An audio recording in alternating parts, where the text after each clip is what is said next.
సిద్దిపేట జిల్లా గజ్వేల్ మండలంలోని శ్రీగిరిపల్లి, అక్కారం, రిమ్మన్గూడ, అందిపూర్, పిడిచేడు, జిలాల్పూర్, ధర్మారెడ్డిపల్లి గ్రామాల్లో ధాన్యం కొనుగోళ్లు ఐకేపీ, పిఎస్సిసి సెంటర్లను నియోజకవర్గ ఇన్ఛార్జి వంటేరు ప్రతాప్ రెడ్డి సందర్శించారు. ప్రభుత్వం వెంటనే స్పందించి రైతుల ధాన్యం కొనుగోలు చేయకపోతే రాజు రహదారి దిగ్బంధం చేస్తామని సందర్భంగా హెచ్చరించారు. నియోజకవర్గ వ్యాప్తంగా అన్ని సెంటర్లలో రైతులు 2 మాసాలుగా పడిగాపులు కాస్తున్నారని మండిపడ్డారు. ఈరోజు గజ్వేల్ నియోజకవర్గ BRS party incharge Pratap Reddy గారి ఆధ్వర్యంలో గజ్వేల్ మండలంలో ఉన్నటువంటి అన్ని ఐకేపీ పిఎస్సిఎస్ వడ్ల విక్రయ కేంద్రాలని సందర్శించడం జరిగింది.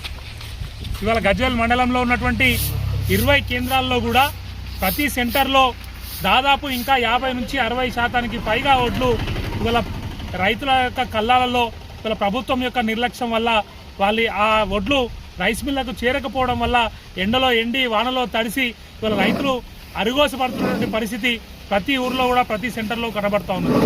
ఇవాళ ఒక్కొక్క సెంటర్లో ఒక్కొక్క రైతు పరిస్థితి చాలా దీనావస్థలో ఇవాళ వాళ్ళ యొక్క బాధలు చెప్తే కళ్ళకు దుఃఖం వచ్చేటువంటి పరిస్థితి ఇవాళ కళ్ళాలలో కనబడుతూ ఉన్నది.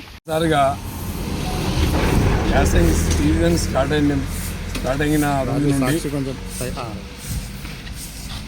గజ్వేల్ నియోజకవర్గంలో 125 ప్యాడీ సెంటర్లు, ఒక గజ్వేల్ మండలంలో 20 ప్యాడీ సెంటర్లు, ప్రతి ప్యాడీ సెంటర్లో కూడా రైతులు 2 మాసాలుగా 45 డిగ్రీల ఎండలో ఎండబోస్తుండ్రు, వర్షం పడుతుంది, తడుస్తున్నాయి, మొలకలు వస్తున్నాయి, ఎన్ని బ్యాగులు లేక, కాంట పెట్టేటోళ్ళు లేక, ప్యాడీ మిషన్స్ లేక, క్లీనింగ్ మిషన్స్ లేక నానా యాతనలు పడుతూ ఉన్నారు. మేము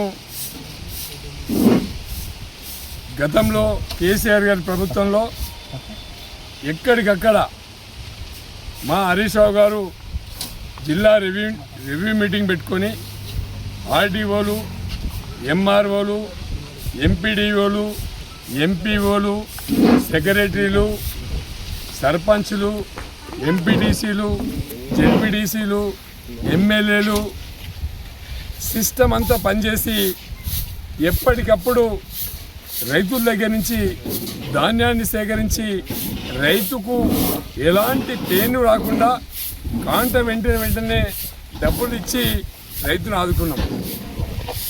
ఇవాళ కాంగ్రెస్ పార్టీ అధికారంలోకి వచ్చింది.